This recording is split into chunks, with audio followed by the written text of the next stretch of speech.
Hello everybody, welcome back to hardreset.info channel. In today's video, I'll show you how to easily change the connection preference on the Deco X50.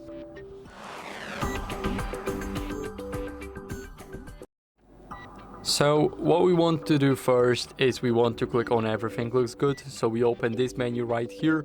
Now let's click on the phone that we want to change the connection preference in. So for me it will be an iPhone.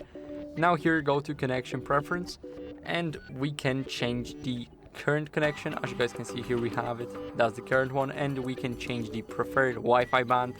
So for example, 2.4 will only support 2.4 gigahertz and 5 gigahertz will only connect to the 5 gigahertz network. So if we want to make someone lag in, let's say, games, or we want to make their internet a bit slower and have higher jitter and higher ping, then we will go for 2.4 gigahertz. It's basically to limit everything, and 5 gigahertz is very good, and here we can basically save it. So now the phone will only operate in 5 gigahertz connection, and that's basically it. So I hope this video helped you. If it did, then leave a like, sub, and a comment, and I'll see you in the next one.